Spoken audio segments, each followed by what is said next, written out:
पहिले मराठा म्हणून मराठ्यांच्या बाजूने उभे राहून भुजबळांना खुलं आव्हान दिलं। जरांगे पाटलांनी बच्चू कडूंचे नाव व्हाईट लिस्ट मध्ये घेतलं। शेतकऱ्यांसाठी बच्चू कडूंनी स्वतःच्याच पक्षातील लोकांची लायकी काढून मी वेगळा आहे हे सिद्ध केलं।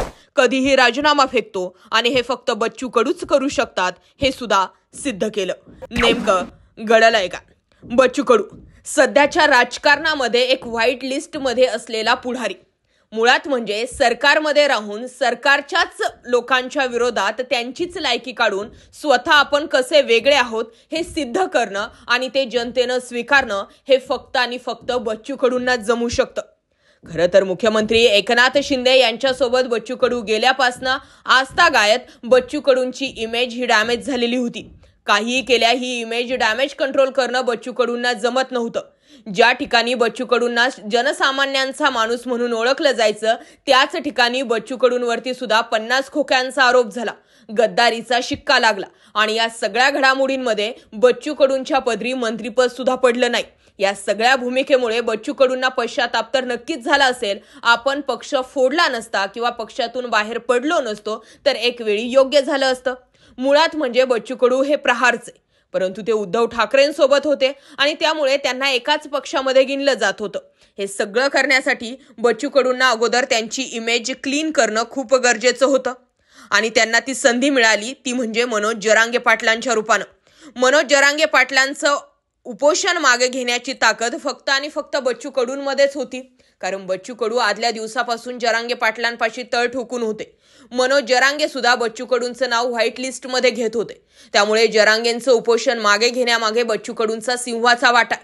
दुसरीकडे समोर भुजबळांसारखा मातब्बर पुढारी असताना सुद्धा त्यांना खुलं आव्हान देऊन राजीनामा फेका किंवा भुजबळांना सडेतोड उत्तर हे मराठ्यांच्या बाजूने उभं राहून बच्चू कडूंनी दिलं, त्यामुळे तिथेही त्यांची इमेज आणखी क्लीन झाली।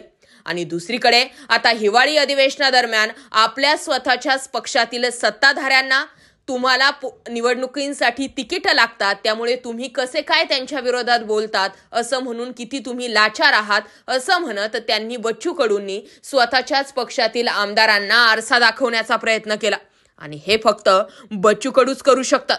आता हिवाळी अधिवेशनानंतर मंत्रिमंडळ विस्तार होईल असं तुम्हाला वाटतं का असं बच्चू कडूंना विचारलं।